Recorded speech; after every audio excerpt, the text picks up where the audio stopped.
댓글로 들려주세요. 다음 이야기 때 또 뵙겠습니다.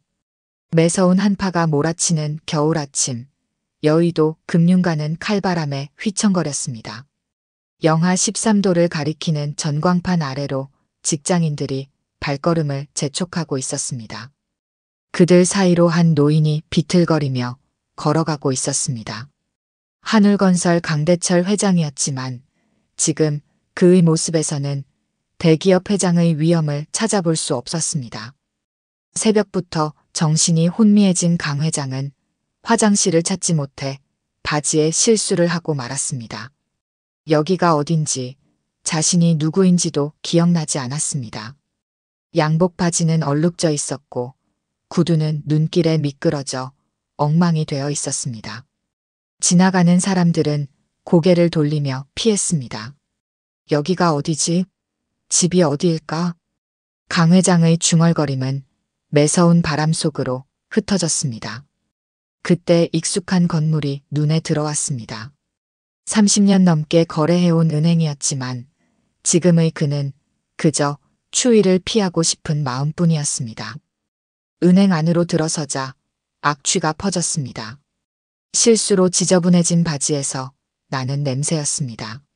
몇몇 고객들이 인상을 찌푸리며 자리를 피했고 은행 직원들은 서로 눈치를 보았습니다. 이야기를 계속하기 전에 구독과 좋아요 꾹 눌러주시고 매일 배달되는 사연 들어보세요. 알림 설정까지 해두시면 이야기가 올라오자마자 들으실 수 있답니다. 여러분들의 응원은 사연 제작에 정말 큰 힘이 됩니다. 저기요, 여기는 은행입니다. 밖으로 나가주시겠어요? 중년의 여직원이 차가운 목소리로 말했습니다. 강 회장은 말을 하려 했지만 이가 덜덜 떨려 제대로 된 소리가 나오지 않았습니다. 아저씨, 냄새가 너무 심하시네요.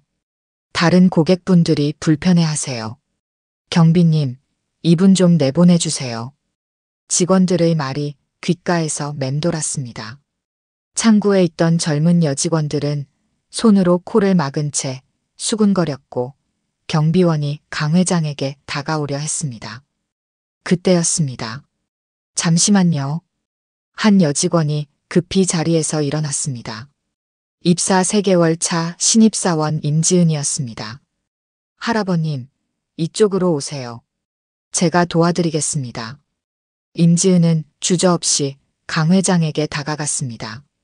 다른 직원들이 놀란 눈으로 그녀를 바라보았지만 임지은은 아랑곳하지 않았습니다. 차장님, 상담실 좀 사용해도 될까요? 할아버님 상태가 많이 안 좋아 보이세요. 지은 씨, 그래도 다른 고객들이. 제가 책임지겠습니다. 할아버님, 이쪽으로 오세요. 임지은은 강 회장의 팔을 조심스럽게 부축했습니다. 상담실로 모시는 동안 그녀는 악취에도 얼굴을 찌푸리지 않았습니다. 할아버님, 많이 추우셨죠? 제가 따뜻한 차부터 가져다 드릴게요. 임지은은 재빨리 차를 준비했습니다. 그리고 자신의 사물함에서 비상용으로 준비해둔 수건과 담요를 가져왔습니다. 여기 수건으로 좀 닦으세요. 제가 바지도 좀 닦아드릴게요. 다른 직원들은 상담실 유리창 너머로 이 광경을 지켜보며 고개를 절레절레 흔들었습니다. 저 신입 미쳤나? 저런 사람한테 저렇게까지 해줘? 냄새나는 노숙자한테 수건까지 주고 저러다 잘못되면 어쩌려고. 하지만 임지은의 행동은 멈추지 않았습니다. 그녀는 강 회장의 체온이 많이 떨어진 것을 확인하고 119에 신고했습니다. 할아버님, 지금 구급차가 오고 있어요. 조금만 더 기다리세요. 강 회장의 손을 잡아주는 임지은의 손길은 따뜻했습니다. 그녀는 강 회장의 주머니에서 휴대폰을 발견했고 배터리가 나간 것을 확인했습니다. 제가 충전해 드릴게요. 혹시 연락할 분이 계실 것 같아서요. 잠시 후 구급대원들이 도착했습니다. 임지은은 구급대원들에게 상황을 설명하고 강 회장이 구급차에 탈 때까지 곁을 지켰습니다.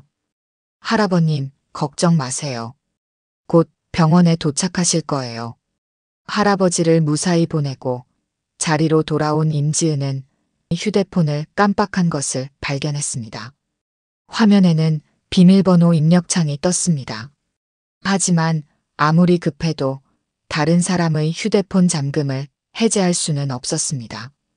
우선 내일까지 휴대폰을 보관했다가 할아버지가 찾으러 오지 않으시면 119로 연락해보기로 했습니다. 구급차는 강 회장을 여의도성 모병원 응급실로 이송했습니다. 의료진은 체온 저하와 탈수 증세를 확인하고 신속히 응급처치를 시작했습니다. 초기 검사 결과 다행히 큰 문제는 없었지만 의식이 혼미한 상태였기에 즉시 입원 조치가 내려졌습니다. 하루 종일 미아로 실종 신고되어 있던 강 회장을 찾기 위해 한울건설은 발칵 뒤집혀 있었습니다. 경찰에 신고하고 CCTV를 확인하는 등 모든 수단을 동원했지만 소식이 없었습니다. 병원 측에서도 신원미상의 노인이라 보호자를 찾을 방법이 없었습니다. 다음 날 아침이 되어서야 강 회장은 의식을 완전히 되찾았습니다. 낯선 병실에서 눈을 뜬 그는 한참을 혼란스러워했지만 이내 자신에게 무슨 일이 있었는지 기억해냈습니다. 간호사에게 자신이 한울건설 회장이라고 밝히자 병원은 즉시 움직였습니다. 병원 관계자가 경찰에 연락했고 경찰은 실종 신고가 접수되어 있던 한울건설 비서실에 소식을 전했습니다. 1시간도 채 지나지 않아 비서실장과 의료진이 병실에 모였습니다. 의료진은 치매 초기 증상이라는 진단을 내렸고 비서실장은 침통한 표정으로 이를 받아들였습니다. 강 회장은 차분히 전날의 기억을 더듬어 보았습니다. 대부분은 흐릿했지만 은행에서 자신을 인간답게 대해준 젊은 여직원의 모습만은 선명히 떠올랐습니다. 한참을 생각에 잠긴 강 회장의 눈빛이 달라졌습니다. 그는 비서실장에게 재무팀장을 호출하라고 지시했습니다. 다음 날 아침 여의도성 모병원 VIP 병실은 적막했습니다. 강대철 회장은 창가에 서서 맑은 겨울 하늘을 바라보고 있었습니다. 의료진으로부터 치매 초기 진단을 받은 직후였지만 그의 눈빛은 어제와는 완전히 달랐습니다. 날카로운 기업인의 눈빛이 되돌아온 것입니다. 병실 안에는 담당 의사가 남긴 진단서가 놓여 있었습니다. 초기 단계의 치매 증상이지만 약물 치료로 진행 속도를 늦출 수 있다는 내용이었습니다. 강 회장은 그 진단서를 묵묵히 바라보다가 비서실장에게 오동혁 재무팀장을 호출하라 지시했습니다. 창밖으로는 여의도의 아침 풍경이 펼쳐졌습니다. 하얀 서리가 내린 나무들 사이로 직장인들이 분주히 오가는 모습이 보였습니다. 그 풍경 속에서 강 회장은 어제의 기억을 하나씩 되짚어 보았습니다. 30년 동안 거래해온 은행에서 겪은 수모, 차가운 시선들, 그리고 유일하게 자신을 인간으로 대해준 그 젊은 여직원의 따뜻한 마음까지. 오전 8시 오동혁 재무팀장이 병실에 도착했습니다. 강 회장은 이미 간단한 치료를 마치고 퇴원 수속을 밟고 있었습니다. 병원 라운지로 자리를 옮긴 강 회장은 창밖을 바라보며 어제의 일을 이야기했습니다. 자신이 겪은 수모와 그 속에서 발견한 한 줄기 인간미를 차분히 전했습니다. 오 부장의 얼굴이 굳어졌습니다. 어제 회장님이 실종되었다는 연락을 받고 회사가 발칵 뒤집혔던 일, 자신들이 30년간 거래해온 은행에서 이런 일이 있었다는 사실에 그는 깊은 충격을 받았습니다. 강 회장의 지시는 신속했습니다. 우선 한울그룹이 여의도 중앙지점에 예치한 모든 자금 현황을 파악하라는 것이었습니다. 계열사를 포함한 총액은 3천억에 달했습니다. 매월 발생하는 수수료 수익만 해도 수십억이었고 환전이나 무역금융 등 부수 업무까지 포함하면 은행 입장에서는 절대 놓칠 수 없는 대형 거래처였습니다. 강 회장은 이 모든 자금을 전면 재배치하라고 지시했습니다. 다만 그 과정에서 한 가지 특별한 조건이 있었습니다. 어제 자신을 도와준 젊은 여직원의 신상 정보를 파악하고 모든 신규 거래를 그 직원에게 몰아주라는 것이었습니다. 이것은 단순한 보복이나 감정적인 대응이 아니었습니다. 한 사람의 진정성을 확인하고 그에 합당한 보상을 하고자 하는 기업인의 냉철한 판단이었습니다. 오전 9시 한울그룹 재무팀이 일제히 움직이기 시작했습니다. 각 계열사 자금 담당자들이 긴급 소집되었고 은밀한 지시가 하달되었습니다. 다음 날부터 시작될 자금 이동을 위한 준비였습니다. 서류가 정리되었고 인감 도장이 준비되었으며 자금 이체 계획이 수립되었습니다. 재무팀의 조사 결과도 속속 올라왔습니다. 그 여직원은 임지은이라는 23기 신입사원이었고 올해 초 입행한 직원이었습니다. 성실하고 친절하다는 평가를 받고 있었지만 특별히 눈에 띄는 실적은 없었습니다. 그저 평범한 신입사원에 불과했습니다. 하지만 강 회장의 눈에는 그녀의 진정성이 특별하게 보였습니다. 오후가 되자 한울그룹의 움직임이 금융가에 은밀하게 감지되기 시작했습니다. 대규모 자금 이동이 예상된다는 소문이 퍼졌고 여러 은행들이 예의주시하기 시작했습니다. 특히 여의도 중앙지점과 거래가 많은 기업들의 움직임을 면밀히 관찰했습니다. 강 회장은 마지막으로 한 가지 지시를 더했습니다. 자신의 휴대폰은 이틀 후 직접 찾으러 가겠다는 것이었습니다. 이는 단순히 물건을 찾으러 가는 것이 아닌 그날의 상황을 직접 마무리 짓고자 하는 의도였습니다. 또한 그 과정에서 임지은이라는 사람이 정말 자신이 본 그대로의 인물인지 확인하고 싶었습니다. 저녁이 되자 한울그룹의 움직임은 더욱 구체화되었습니다. 각 계열사는 다음 날 아침부터 시작될 자금 이동을 위한 만반의 준비를 마쳤습니다. 새로 거래를 시작할 은행들도 선정되었고 필요한 서류도 모두 갖춰졌습니다. 다만 여의도 중앙지점의 일부 거래는 특별히 남겨두기로 했습니다.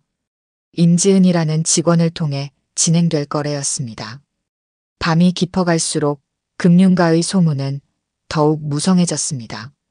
누구도 정확한 내용은 알지 못했지만 무언가 큰 변화가 시작되고 있음을 직감했습니다. 여의도의 거리는 여전히 매서운 칼바람이 불었고 그 차가운 바람 속에서 내일이 시작되기를 기다렸습니다. 한울그룹의 자금이 움직이기 시작한다는 것은 여의도 금융가에서 작은 지진과도 같은 일이었습니다. 오랜 시간 유지되어 온 거래 관계가 흔들린다는 것은 단순한 금전적 손실을 넘어서는 의미를 가졌습니다. 그것은 신뢰의 문제였고 금융권의 오랜 관행에 대한 경종이기도 했습니다. 다음 날 아침 여의도 중앙지점은 평소와 다름없이 문을 열었습니다. 하지만 이 평화로운 시작은 오래가지 못했습니다. 오전 9시 한울건설의 자금팀 과장이 은행을 찾아왔습니다. 500억 규모의 신규 프로젝트 자금을 예치하러 왔다는 그는 의외의 요구를 했습니다. 신입사원 임지은을 찾는다는 것이었습니다. 지점장의 얼굴이 굳었습니다. 이런 대규모 거래는 통상 지점장이나 최소한 팀장급이 담당하는 것이 관례였습니다.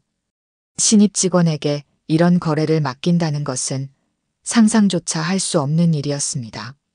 하지만 한울건설 측은 완강했습니다. 임지은이 아니면 거래하지 않겠다는 입장이었습니다. 임지은은 영문도 모른 채 거액의 거래를 맡게 되었습니다. 그녀는 여전히 첫날처럼 정성스럽게 일했고 거래 규모에 상관없이 모든 절차를 꼼꼼히 확인했습니다. 다른 직원들은 의아한 눈길을 보냈지만 그녀는 그저 자신의 방식대로 일할 뿐이었습니다. 오전이 채 끝나기도 전에 지점 분위기가 심상치 않게 돌아갔습니다. 한울그룹의 자금이 이동하기 시작한 것입니다. 일부는 다른 은행으로 옮겨갔고 남은 거래는 모두 임지은에게 이관되었습니다. 특히 신규 프로젝트 자금 500억이 신입사원의 실적으로 잡히자 지점 내에는 미묘한 긴장감이 감돌았습니다. 창구 직원들은 서로 눈치를 보며 어제 있었던 일을 떠올렸습니다. 한울그룹이 보내는 신호가 심상치 않았습니다. 특히 그날 초라한 노인을 무시했던 직원들의 얼굴에는 불안감이 역력했습니다. 오랜 기간 공들여온 거래처와의 관계가 한순간에 흔들리고 있었기 때문입니다. 소문은 금융가를 타고 퍼져나갔습니다. 한울그룹이 거래은행을 재편하고 있다는 소식에 다른 은행들이 바빠졌습니다. 각 지점에서는 한울그룹의 신규 자금을 유치하기 위한 전략회의가 열렸고 영업 담당자들은 발 빠르게 움직이기 시작했습니다. 하지만 더욱 흥미로운 것은 남아있는 거래가 신입 직원에게 이관되고 있다는 사실이었습니다. 금융권에서는 유례를 찾아볼 수 없는 일이었습니다. 일각에서는 임지은의 배경을 캐기 시작했고 어떤 이들은 한울그룹과의 특별한 관계를 의심하기도 했습니다. 지점 내부의 동요도 컸습니다. 기존에 한울그룹을 담당하던 직원들은 하루아침에 주요 거래처를 잃게 된 셈이었고 게다가 그 거래마저 신입 직원에게 넘어가는 상황을 지켜봐야 했습니다.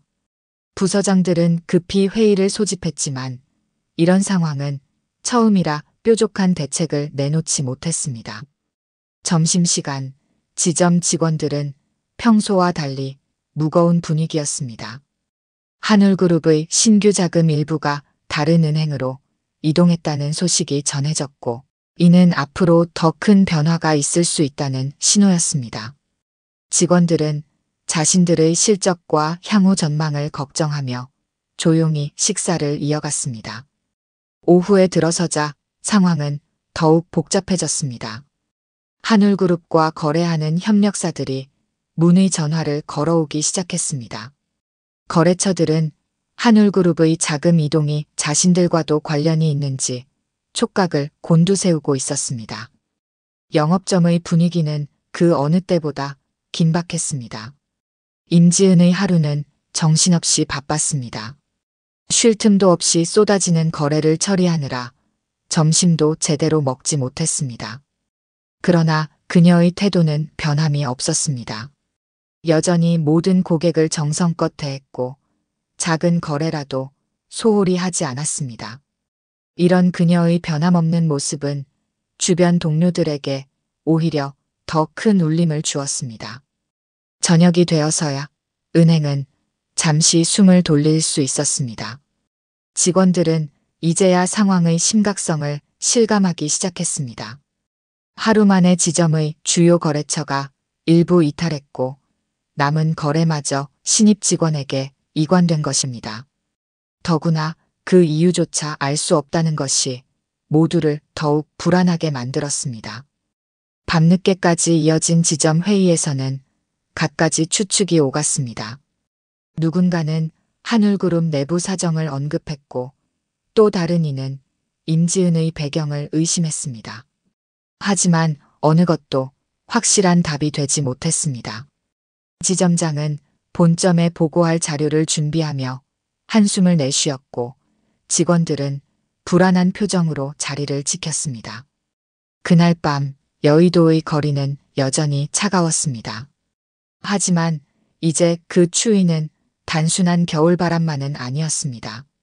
하루 만에 금융가의 질서가 뒤흔들린 것입니다. 작은 친절과 무시가 만들어낸 파장은 아무도 예상하지 못한 방향으로 퍼져나가고 있었습니다. 그날 오후 4시 여의도의 하늘은 유난히 맑았습니다. 한파는 여전했지만 하늘만큼은 청명했습니다. 은행 안은 아침부터 이어진 긴장감에 모두가 지쳐 있었습니다. 창구 직원들은 자신들의 거래처가 하나둘 빠져나가는 것을 지켜보며 한숨 섞인 업무를 이어가고 있었습니다. 임지은의 창구 앞에는 여전히 사람들이 줄을 서 있었습니다. 한울그룹 계열사들의 거래가 몰리면서 그녀의 하루는 정신없이 흘러갔습니다. 다른 직원들은 그런 그녀를 질투와 원망이 섞인 눈초리로 바라보았지만 정작 본인은 그저 평소처럼 일할 뿐이었습니다. 유리문이 열리고 한 남자가 들어섰습니다. 중후한 느낌의 고급 캐시미어 코트를 입은 노신사였습니다. 뒤로는 비서실장과 재무팀장이 조용히 따랐습니다. 강대철 회장의 등장이었습니다. 은행 안의 공기가 순식간에 얼어붙었습니다. 지점장이 자리에서 벌떡 일어났습니다. 다른 직원들도 하나둘 고개를 들었습니다. 그제야 모든 것이 명확해졌습니다. 사흘 전 그들이 무시했던 그 초라한 노인이 바로 이 당당한 모습의 강 회장이었다는 사실을 몇몇 직원들의 얼굴에서 핏기가 싹 가셨습니다. 하지만 정작 임지은은 그가 누구인지 알지 못했습니다. 그저 또 한 명의 고객이라 생각하며 밝은 미소로 맞이할 준비를 했습니다. 그녀의 책상 한켠에는 여전히 그날의 휴대폰이 놓여 있었습니다. 사흘 동안 주인을 기다리며 조용히 자리를 지키고 있던 물건이었습니다. 강 회장은 천천히 은행 안을 둘러보았습니다. 사흘 전 그날의 기억이 선명했습니다. 같은 자리, 같은 창구, 그리고 그때와 똑같은 미소를 짓고 있는 그녀. 시간은 흘렀지만 이곳의 풍경은 그대로였습니다. 다만 그를 바라보는 시선들만이 완전히 달라져 있었습니다. 창구를 향해 걸어가는 강 회장의 발걸음은 무거웠습니다. 그의 뒤로 지점장과 여러 직원들이 따르려 했지만 강 회장은 손짓으로 만류했습니다. 이것은 그와 임지은 단둘만의 순간이어야 했습니다. 임지은의 창구 앞에 선 강 회장은 잠시 그녀를 바라보았습니다. 아직도 그녀는 그를 알아보지 못했습니다. 여전히 처음 보는 고객을 대하듯 친절한 미소를 띠고 있었습니다. 그 진정성 있는 모습에 강 회장의 눈시울이 붉어졌습니다. 책상 위에는 수십 개의 서류가 쌓여 있었습니다. 오늘 하루 동안 처리한 거래들이었습니다. 그 모든 것이 자신이 지시한 일이었지만 그녀는 여전히 그 사실을 모른 채 성실하게 일하고 있었습니다. 그것이야말로 진정한 친절이었습니다. 강 회장은 천천히 서류 가방을 내려놓았습니다. 그리고 조용히 입을 열었습니다. 사흘 전 그날의 이야기를 들려주기 시작했습니다. 한 단어 한 단어를 또렷이 발음하며 그날의 기억을 풀어놓았습니다. 임지은의 눈이 커졌습니다. 그제야 그날의 기억이 선명하게 떠올랐습니다. 하지만 그녀의 태도는 변하지 않았습니다. 여전히 그날처럼 따뜻한 미소를 지으며 강 회장을 바라보았습니다. 서류 가방 안에는 두 가지가 들어 있었습니다. 하나는 하늘복지재단 설립 인가서였고 다른 하나는 임지은을 재단의 이사로 임명하는 서류였습니다. 자산 규모 5천억 원의 대형 복지재단이었습니다. 강 회장은 이것이 단순한 보답이 아닌 자신의 마지막 꿈을 함께하자는 제안이라고 설명했습니다. 재단의 첫 사업은 특별했습니다. 따뜻한 금융이라는 이름의 프로젝트였습니다. 노인과 장애인을 위한 특별 창구를 전국에 설치하는 것이 첫 번째 목표였습니다. 단순한 시설의 문제가 아닌 서비스 문화를 바꾸는 일이었습니다. 임지은은 잠시 생각에 잠겼습니다. 그녀에게 이것은 너무나 큰 변화였습니다. 하지만 곧 고개를 들어 강 회장을 바라보았습니다. 그녀의 눈빛은 흔들림이 없었습니다. 그저 평소처럼 따뜻한 미소를 지을 뿐이었습니다. 은행 안에 있던 모든 사람들이 이 장면을 지켜보고 있었습니다. 창구 직원들, 지점장, 다른 고객들까지 모두가 숨을 죽인 채 이 특별한 순간을 바라보았습니다. 한 사람의 작은 친절이 만들어낸 거대한 변화의 순간이었습니다. 강 회장의 제안은 계속되었습니다. 재단의 첫 사업은 여의도 한복판, 바로 이 은행 맞은편 부지에서 시작될 것이라고 했습니다. 10층짜리 건물이 들어설 예정이었고 1층에는 특별한 은행 창구가 마련될 것이라고 했습니다. 그곳의 첫 책임자로 임지은을 지명했습니다. 봄이 오기 전 여의도에는 새로운 바람이 불기 시작했습니다. 한울복지재단의 설립 소식이 알려지자 금융권에 작은 혁명이 일어났습니다. 여러 은행들이 노인과 장애인을 위한 특별 창구를 설치하기 시작했고 직원 교육 과정도 전면 개편되었습니다. 임지은의 이야기는 금융권의 전설이 되었습니다. 신입 직원 교육에서는 반드시 다루어야 할 사례가 되었고 임지은 정신이라는 말까지 생겨났습니다. 진정한 서비스는 상대방의 겉모습이나 지위가 아닌 한 사람의 존엄성을 인정하는 것에서 시작된다는 교훈이었습니다. 강 회장의 치매는 점점 진행되어 갔지만 그가 마지막으로 남긴 선물은 계속해서 빛을 발했습니다. 매일 아침 여의도의 거리에는 수많은 사람들이 오갑니다. 그들 중에는 미처 자신이 누구인지 기억하지 못하는 이들도 있을 것입니다. 하지만 이제 이들은 더 이상 혼자가 아닙니다. 누군가의 따뜻한 손길이 그들을 기다리고 있기 때문입니다. 겨울은 언제나 봄을 향해 걸어갑니다.